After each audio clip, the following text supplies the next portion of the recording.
Tout autre chose à présent, avec la chronique des sports en compagnie de Karim Baldé. Bonsoir Karim. Bonsoir Namouri. On débute avec du cyclisme et le Grand Prix Chantal Biya au Cameroun.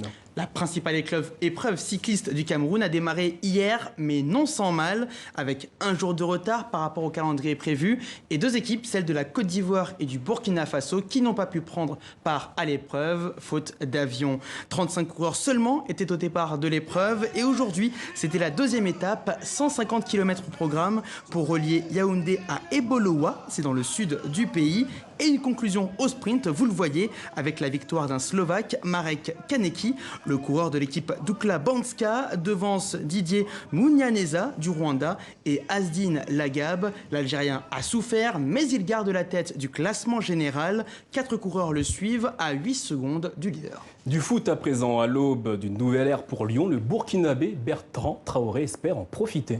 Et oui, demain, Lyon affronte Dijon dans le cadre du championnat de France. Ce sera surtout la première pour Rudy Garcia sur le banc de l'OL, lui qui était avant à l'Olympique de Marseille. Et ce serait pourquoi pas une belle opportunité à saisir pour l'attaquant des étalons. Bertrand Traoré, cette saison, c'est un bilan négatif. Aucun but marqué en 10 matchs, toutes compétitions confondues. Alors la trêve internationale qui vient de s'achever lui a servi de bouffée d'oxygène. C'est ce qu'il nous a confié en marge du match Gabon-Burkina Faso.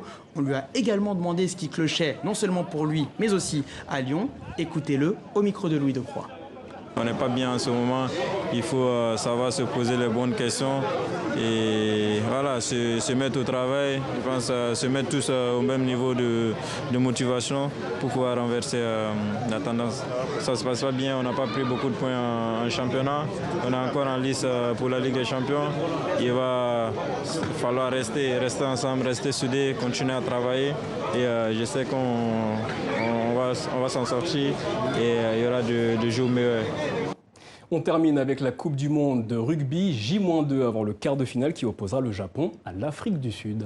Une affiche originale entre l'un des favoris de la compétition et le Japon, un pays hôte en pleine euphorie après ses 4 victoires en autant de matchs de poule. Vous allez voir les derniers entraînements de l'Afrique du Sud. C'était aujourd'hui au grand stade de Tokyo. Des Springboks méfiants, surtout depuis leur défaite surprise en 2015 face à ces Brave Blossoms. C'était alors l'unique confrontation en Coupe du Monde et ça avait été considéré comme un désastre en Afrique du Sud. Alors aujourd'hui, le capitaine Sia Kolisi et ses coéquipiers abordent ce match face au Japon avec beaucoup plus d'humilité.